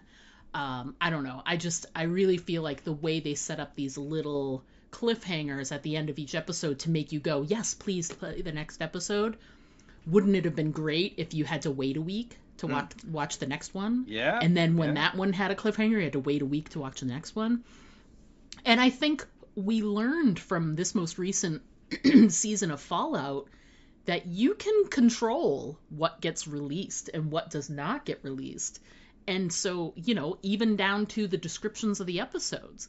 So I still feel like they could have, you know, I mean, if you want to kick it off with like, the first week we're going to drop, you know, 2 episodes or 3 episodes or something like that, and then go week to week to week to week, then I still feel like they could have done a week to week thing. Yeah, but see, again, you and I agree with you that the episodic approach, it gives you time to savor each episode and ask yourself or your friends those kind of questions. What do you think is going to happen? You know, and when it's just all there in one big blob, and you just, I'm going to take 6 hours on Saturday and blow through 9 episodes or whatever. You know, it's a different experience without a doubt. But you know, so many people that I know, either in my family or people I work with or whatever, they will not watch a show if it's week to week. Like they all every time I want the whole thing available so that I can watch as many or as few as I want and have that control. And so you're just sort of like, okay, you know, different vibes for different folks, right? Yeah. But I think it's weird, because if they had done it that way, I wonder if they would have gotten the numbers that they got. I don't know. You know, because to me the hardest part is, like, I enjoy episodic and I enjoy week to week, and just because all the episodes dropped at once, you don't have to watch them all together. Right. But you're so worried about spoilers. Right. I was so worried about spoilers that I just binged them as soon as they came in. Sure. You know, I stayed up the first couple of release dates. I stayed up like well past my bedtime, as it were, to be able to get all of them in, you know, so I didn't get spoiled. Yeah. That's a shame. Oh, and then that's it, because you know, there's always some Yahoo that like 5 minutes after an episode ends, they're online going, "Wow, who knew that Darth Vader was Luke Skywalker's father?" You know, and you're just like, really, you know, and they have no filter, and because in their mind, well, everyone else watched it, right? So, you know, of course it's okay to talk about, you know, so it's an unfortunate side effect of the digital social media world we're in, that, you know, it's instantaneous, you know, and so on. But I worried that, you know, the way that they dropped the season, where it was like 3 episodes and 2 episodes, or however they did it, you know, if they would have done it 1 a week, I wonder, would they have gotten the response to it? Because I mean, like you said, you know, the first night they were available, each time you were watching. Oh yeah, you know, absolutely. And I don't think you were alone in that approach, because of what you said, in that I don't want to have something revealed and ruin the surprise, you know, and ruin it for me when I'm watching. So I'm just going to watch it all now. And if it had been week to week, I don't know if we would have had that buzz and that build up and that anticipation that we all had for it. Because first of all, we're like, thank God it's finally coming back, right? Because we like the show, we enjoy it, the great characters, the great setup, the stories, all that, and yet, it's going to take how many years for the next season, you know? And then when it's finally here, you're like, this is so great, and then it's like, but we're only getting two, and then we got to wait another like month. What? Huh? You know? Sorry, you know. But that just made you want to like just get into them and enjoy them and watch them even more. And I just wonder if they had done it, you know, just said first episode drops on November 1st, and we're going to shoot through the 8 weeks, and it's going to be episode. I wonder if it would have had the same, you know, response. I don't know. Yeah. It's an interesting question. Interesting. Yeah, question, I know. So. Interesting. So having covered our major points, let's talk a little bit about our little honorable mentions to add on. Mhm. I had two little things that I wanted to point out. One of them was I noticed when Holly came upon the big rock formation that I feel like the whole structure, size, shape, and scale of the rock formation really mirrors the, I'm going to use air quotes here, the squishy wall that's in the Ooh. Upside Down. Squishy wall, trademark 2026. 2026. And I think it's interesting that they kind of, at least in size and shape and all of that, and what they sort of end up representing, not so much this episode, but we'll get to know more about the rocks later, but they're both from Henry's mind. Mm-hmm. And so I just think it's interesting that they kind of, here we are with these two these two walls, These two that have been barriers. created in his head, you know. It's interesting to think about. It really is, and I like the analogy and the connection. The only thing about it for me is that the rock wall, there's a way to get through it. Right. And, exactly. and at least so far, we have not seen that with the trademark squishy wall. Squishy wall, yeah. You know, that the squishy wall seems to be completely impenetrable. And yet, you know, we see that, you know, when when Holly walks up to it, and of course she's going, Henry, and it's like, what are you, lady, shut up, you know. But she walks up to it and she looks through the opening, and, you know, it's big enough to, like, you could squeeze through it. And then she's, you know, there's that great, you know, horror, you know, 101 scare technique of, you have, you know, someone walk, you know, through camera frame there, you know, to say, oh my God, someone's in there, right? You know, we've seen that 100 times in movies where you want to indicate that, yeah, you're not alone, kind of a thing. So clearly there's a way to get through it, and like I said, so far the squishy wall and the Upside Down, not so much, you know. Yeah. So So it's interesting that they kind of look and have a similar feel to them, but function differently. Yeah. You know? Yeah. So there's that. And the other thing I wanted to point out is just a small sort of casting note, which is Mrs. Turnbow, who makes great use of her be polite, unless it's a Mormon or a Democrat. Or a Democrat, line. Right. She is played by, the actor's name is Kelly Collins Lintz. And if that last name sounds familiar to you folks, there's a reason, because she is the mother of Matthew Lintz and Mac Lintz, who are children that have appeared on The Walking Dead, and Madison Lintz, who appeared on The Walking Dead and as Bosch's daughter in the Bosch series. In the Bosch series, right. So she's the mom of some pretty talented kids, that's for sure, that we have seen in some really great genre TV. So yeah, that's Kelly Collins Lintz there, folks. Yeah. Playing Mrs. Turnbow. There you go. Obviously the Republican Mormon hater. Mormon hater, sure. Yeah. So let's talk your little honorable mentions there you wanted to chat about. Yeah, I had two, but I thought of another one just when you were talking about cliffhangers and stuff. So I'll throw that one in as well, because the mine are pretty quick, and that is when Steve and Jonathan and Dustin are driving around trying to track the Demogorgon after it has left the house, right? The trap has been sprung, it's been hurt, and it's running back to home with its tail between its legs because it's been wounded. And they're zipping along, and, you know, at one point, Dustin's like, turn right here. And, you know, they smash through somebody's backyard fence and is driving through people's lawns and stuff, you know, all this great stuff that, like, you think, you know, if it was me, there would have been a tree there when I turned right, you know, but whatever, you know, for them, they get to do it. And at one point, when he's swerving around through all these backyards and things, there's this quick shot of like these 3 or 4 little garden gnomes, right? Which are these, if you're not familiar, they're these little teeny like porcelain statues of gnomes, and they make a million of them, and they're all different. They have different jobs. There's like the policeman gnome and the fireman gnome and all that kind of, you know what I mean? They got gnomes for everything, and it's a whole thing that people collect them and display them and so on. And there's these like 3 or 4 of them that are all stacked together, and Steve just crushes them with a car, just run, they're all destroyed. And something I thought was the garden gnomes, which I thought was really fun. It, again, has nothing to do with anything else other than it was a funny little moment.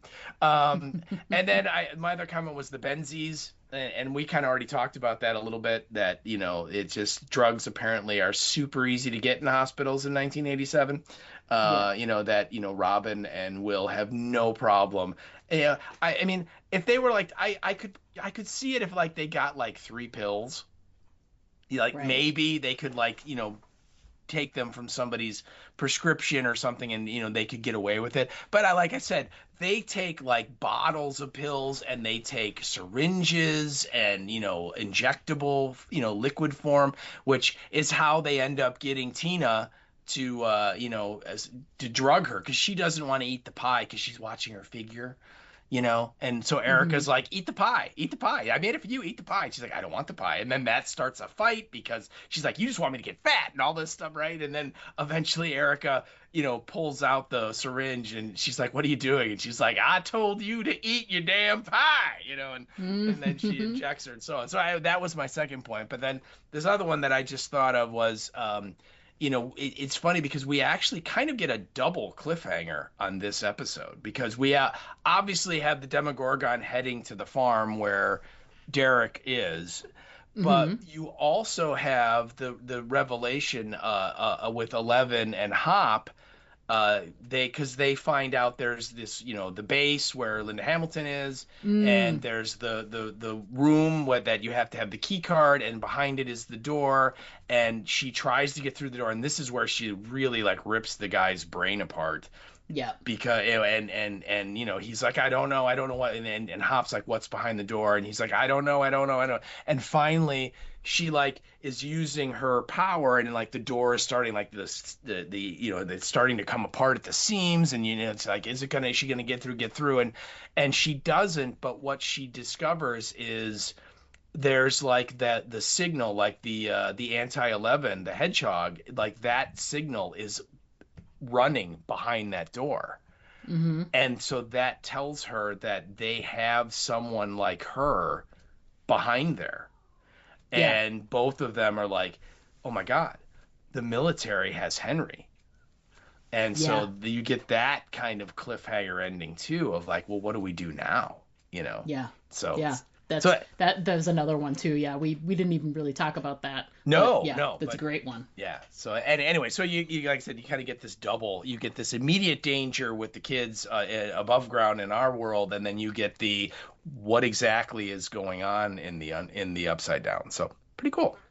Yeah, I know, pretty cool. All right, I think we covered everything. I don't think there's anything else we need to discuss right now. I don't think so. I think we're good. I think we covered it all. Good. All right. Well, that's great, folks. We're going to go ahead then and take a quick break. When we come back, we're going to discuss our listener feedback and what's coming up next on the podcast. So everyone, please stick around, because, I know I will, and I'm sure Diana will be right back. Now there's about 20 of them out there. What will we do? Don't worry, we're safe in here. They'll never get in. Why is it that in every zombie story, people always think that their safe haven is invulnerable? I know. It's like, hello, the walkers are totally gonna get in. You better get ready for it. No! Diane, get behind me. No, it's not stopping. Do something, Jack! And another thing, how come nobody in a zombie story has ever seen a zombie story? Do you know how much time in human life would be saved if just one person in the group was up on the genre? What do we do? Aim for the head. What? Aim for the head. You heard them. Aim for the head. Quick, Diane, I think we should try and fix the barricades. I think we should listen to them. Now, that's the first good idea they've had all episode. I still don't think they're gonna make it. Aim for the Head, a horror apocalypse entertainment podcast. Join hosts Diana and Steve as they recap and discuss the best of horror, sci-fi, fantasy, and apocalyptic entertainment. Aim for the Head, available wherever you listen to podcasts. Find us on Instagram and Blue Sky. Hi, I'm Ross Marquand, and you're listening to the Aim for the Head podcast with Diana and Steve. And remember, always aim for the head, because body shots just don't work. Hey everybody, we're back. We're going to go ahead and discuss our listener feedback and then chat a little bit about what's coming up on the podcast and any news that's fit to print.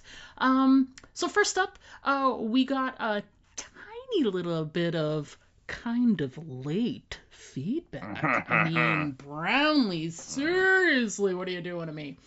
Anyway, our pal Michael Brownlee left some feedback via the Facebook. He did it. It's short, it's sweet, it's to the point.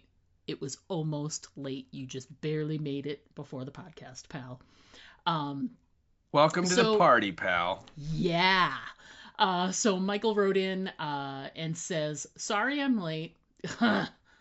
Whatever, dude. But he has some good points here, and they may spark some questions, some discussion here.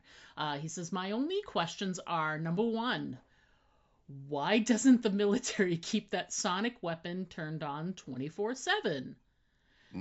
Good question. Interesting. All right, we'll get to that. And then number two, whatever happened to Derek's poor, kidnapped, drugged family? I can't answer that question because we haven't really gotten there on the episode. We haven't watched that episode. I don't know. We haven't really gotten there, but we'll keep you apprised as the story continues. But the sonic weapon, the hedgehog. Yeah, the hedgehog, as it were.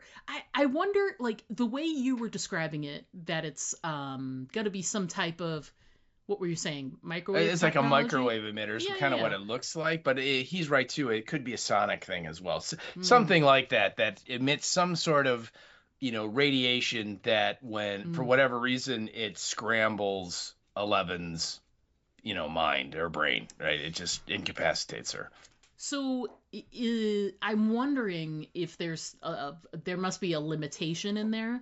Maybe it can only go for so long. Yeah. Maybe it runs off of an energy source like a battery or something. At least when they have it mobile like this, you know what I mean? But I mean, if it were me, wouldn't you have that outside the little base that you have, and you'd have a couple of them emitting like maybe a light version of the same thing and sending it out beyond, you know what I mean, to sort of keep them from approaching your location. Do you know what I mean? Yeah. Like, why wouldn't you deploy it outside? I don't know. Yeah. Anyway, he makes a good point that they only really use it in sort of small circumstances like this, like in bursts, as it were. Yeah. So I'm wondering if we'll find out later, like, is there some type of limitation to it that means they can only use it?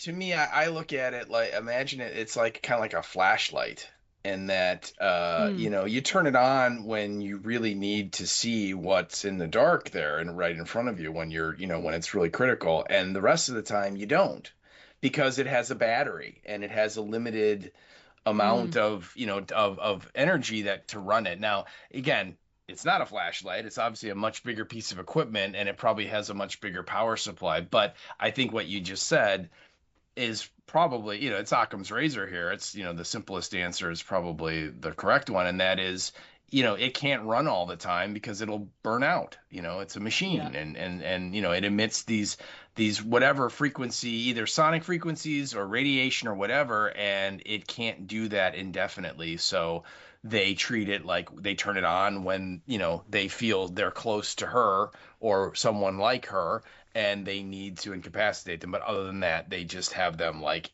ready to be turned on.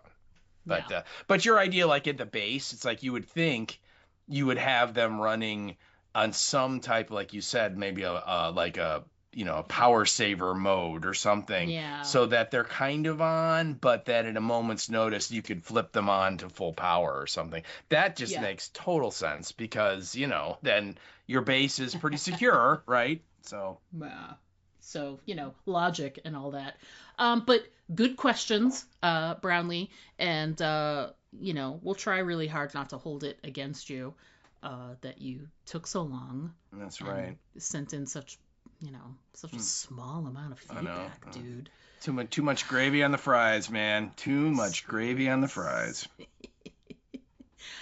Thank you for sending it in regardless. So hopefully we'll get something a little more loquacious next week. And speaking of next week, so next up will be episode 4. Wow, we're already halfway. I know. Can you believe it? Oh, my God. Title of next week's episode is Chapter 4, Sorcerer. Now, I remember this episode, and if memory serves...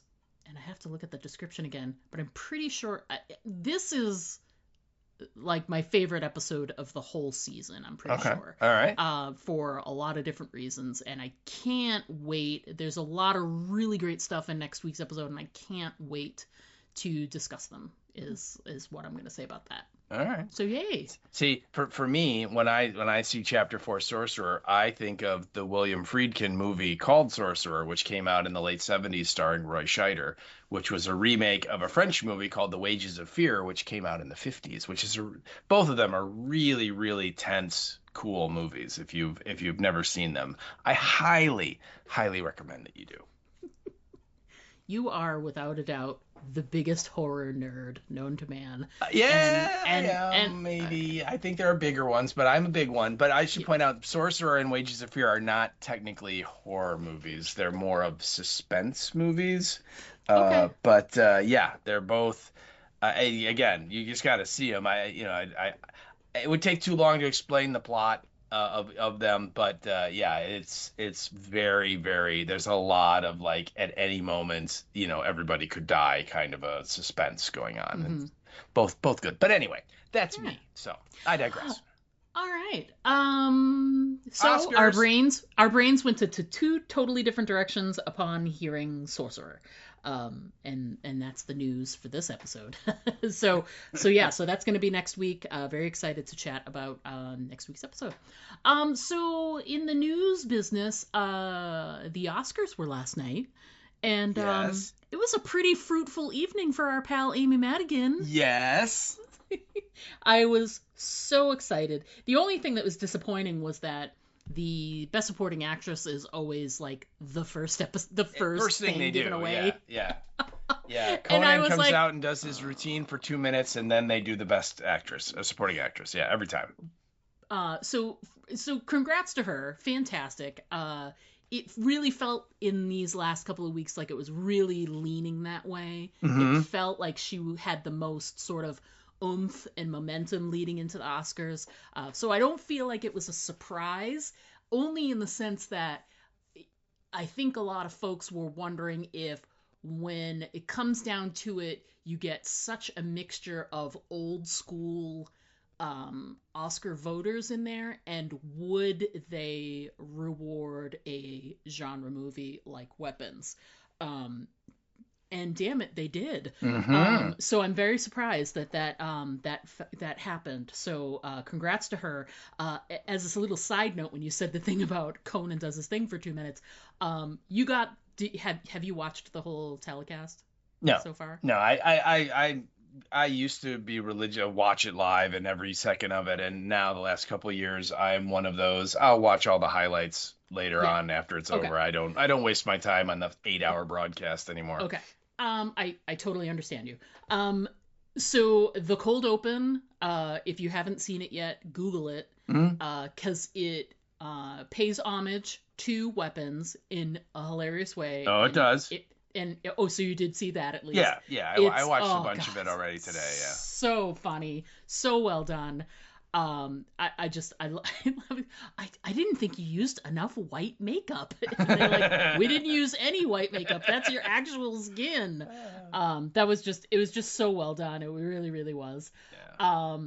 But there's some big congrats, not just to Amy Madigan, but also Frankenstein won a whole slew of the sort of technical awards for production design and things like that, because it is, I mean, come on, it's Guillermo del Toro, so it's inevitably his things are just such a mood. There's such a the way things look are just gorgeous. Gorgeous. So he won a bunch of awards, and obviously there were some real high profile awards that were given to Sinners, and I mean, that's a bunch of movies that really fall under the category of genre movies. Oh, absolutely.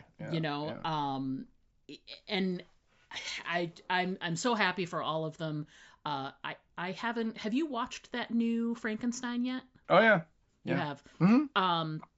I still haven't made it to that yet. I think this is what happens with streaming: is when it's sitting there and you can watch it whenever you want, then you sort of put it off and you end up never watching it. Yeah. Yeah, I thought I told you this. It might have been someone else, but my take on it is it's the Frankenstein story, but it's like kind of like a Marvel origin story is the way it looks. So, okay. But it's it's good, and Jacob Elordi's real good, and what's his name? Who plays Oscar Frankenstein? Isaac. Oscar Isaac. Yeah, I always want to say Poe, but that's his Star Wars character's name. You can call him Poe, and I would know who you're talking about. You would, yeah. But they're both good, and it certainly follows the Shelley novel way, way, way more than like the Karloff film from the 30s did. The Universal movie. And that the monster is quite eloquent and intelligent, and raises the whole question of which character here exactly is the monster. Is it the monster or the guy that made the monster? And and it's Del Toro, so like you said, it won all the technical awards for a reason. It looks amazing. Right. And Mia Goth is great in it because I love Mia Goth and she's great in everything. And so I highly recommend you see it. Is it like this masterpiece? No, but it's a good movie. Yeah, well, that's good. And obviously, Sinners won the best screenplay, best cinematography, which you can argue it looks beautiful, and obviously best actor for Michael B. Jordan. That's the thing for me, is that you had two of the four acting awards went to genre pictures, and that's the rarity. Yes. That seemingly the genre pictures clean up on all the technical awards every year, and all the acting part, though, that's when the Academy goes, it's not a real movie. Yeah. So in years past, you would see the Frankenstein stuff, but you wouldn't see the award go to the awards go to Sinners and the award go to Amy Madigan. You would just see the technical stuff be split by those genre movies. Right. God forbid you give an award for the acting. Right. I was very happy for the Michael B. Jordan award. I honestly, I know that you had a lot of problems with Sinners, and I understand the problems, but despite that, I still really loved the movie in a lot of ways. And regardless, he's amazing. And has always been a really great actor and has always given his all. So I think it's a very deserved acting award. And again brings some more people to a genre movie that may have never seen one before. Those, like we were talking about last week. You talk about its connections to From Dusk Till Dawn, and I think there's a big group of people that have seen this movie and loved it that have never seen From Dusk Till Dawn, so they would never make that connection like someone who is like a horror aficionado or, you know, a lover of all things horror. So I think that can ultimately help the genre movies in that it brought some people in that saw, you know, we talked about the same thing when we covered Weapons. You know, Weapons got this crazy response from audiences, and you know, it brought in a whole slew of people that probably wouldn't have seen it if it weren't for like, oh, I saw this, you need to go see it, you know. So I think that Sinners got a lot of that as well, you know. And you know, I really liked it. I think it has a place in, you know, awards history, and I think it was really cool, and I'm really interested to see what Ryan Coogler follows this up with. You know, what his next project will be. Now that he's sort of, I mean, he's already had a lot of respect in the industry, but now that he's got some real crazy bona fides, I'm really curious to see what he parlays that into. So. Yeah, I really liked the movie too. The first time I saw it as either The Thing or Dusk Till Dawn or like 7 other movies. But yeah, I mean, again, it is what it is. There are parts of it I really liked. I think, you know, in terms of the Oscar for screenplay, I mean, it's not an original screenplay. It's just, I'm sorry, it's not. It should have been an adapted, because he, you know, clearly just cherry picked a whole bunch of things that had already been done very well by other people and put them together. So, but I love that Michael B. Jordan won, because I thought he was really good in the movie, playing the brothers. So right, I agree. Agree. All right, so that's the Oscars for this year, folks. And then coming up in T-minus 11 days is my favorite convention of the year, C2E2. We're super excited. They are still adding guests as we speak. I feel like they just announced like a couple more people on like Friday. And so things are still expanding. So if you're going to be in the Chicago area and you're interested, take a look at that guest list. It's going to be a really, really fun weekend. I'm really, really looking forward to it this year. Oh, I am too. It's going to be great. You know, yeah. I look forward to every day with excitement and fear as to who are they going to add at the last minute, and you know, what body part am I going to have to sell in order to try and get an autograph from them. So, but yeah, it's going to be great. I mean, you know, we're going to meet some high profile, like movie star level people.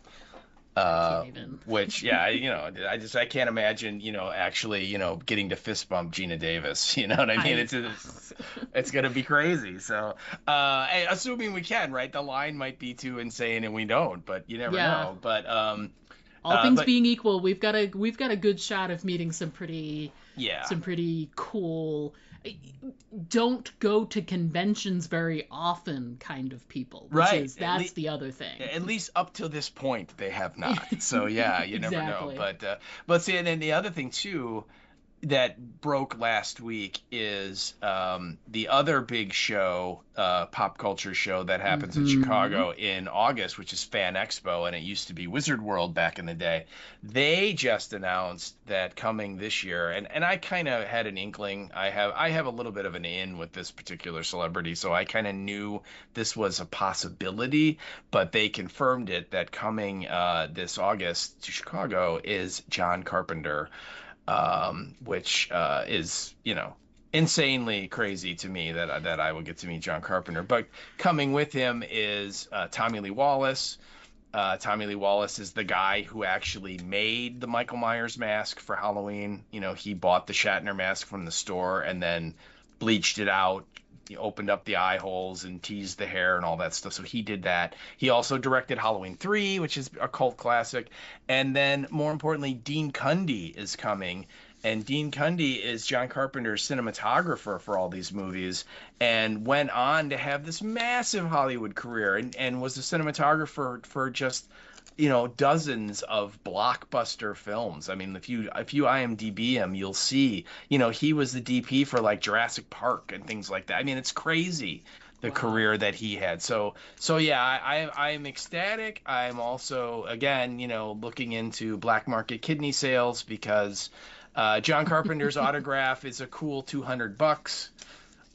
So yeah, it's the good news is that I have a few months to sell my body or something to try and make extra money and squirrel it away. But it's going to be amazing. So that was the other big news that dropped convention wise. So that's crazy.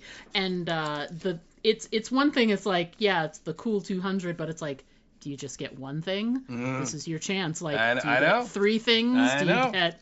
If money was not an object, I have like 8 things. So that just shows you where I'm at. So yeah, and I kind of know what I want to do and what I think it might be possible. But again, we'll see. We'll see what happens. So yeah. But I'm super excited. But yeah, C2E2 is definitely one of the highlights of the year, and I'm so excited that it's coming up, and I can't wait. I'm so excited. And you did something interesting. I did. I might have mentioned last week that one of our listeners, Bev 2, she started her own podcast last year. It's a really, really great listen. And listeners, if you haven't had a chance to check her out, go on and head over. The name of the podcast is My Horror History. And it is basically an interview style podcast where she goes through a questionnaire of, how you came to horror and what are your favorites of, whether it's a genre or what's a favorite, character, what's a favorite villain, what's a, really, really extensive questions. And so we recorded that. I appear on the podcast. I recorded a guest spot, and I'm very excited about it. Bev releases her episodes once a month. She actually just released one last week, I think, for this month. And so it'd take a bit before you see another new one, but she's got a few in the can that have been released since her premiere. I think mid to late last year. So check her out. There's about 7 or 8 episodes in there, I think, something like that. And it's a lot of fun. I learned a lot by listening and getting a lot of other people's, ideas on, movies and characters and things, and it, piqued interest. And I found myself writing stuff down like, oh, I've never heard of that one. I got to go check it out and da-da-da-da. So we recorded over the weekend. It was very bizarre to be on a Zoom call with somebody who was in the UK at the time. So that was crazy. So it was a lot of fun.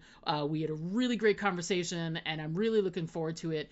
Bev thinks right now she already had a couple of other guest spots recorded with some other folks that'll be ahead of me. So she thinks sometime in like the early fall, thinking like maybe September at this point. So once she knows when it's going to be released, she's just going to let me know, and I will of course share the link and everything with everybody so they can listen in. And it was a lot of fun to be on, and Bev is really, really sweet, and we had a great time chatting. It was really good. So I'm looking forward to hearing how it comes out.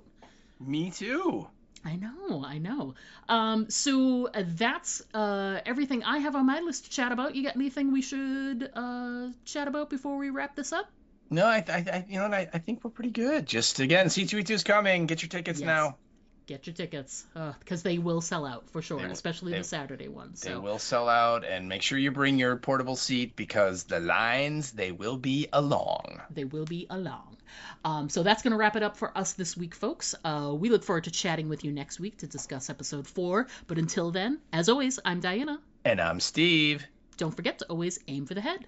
Because those body shots, they just don't work. To send us an email, write us at aimfortheheadpodcast@gmail.com. And our Twitter handle is @AFTH Podcast. Pictures and video are always welcome at our Instagram account, Aim for the Head Podcast, all one word. But the best way to keep in touch with us is to just like our Facebook page to get all of our updates in your feed.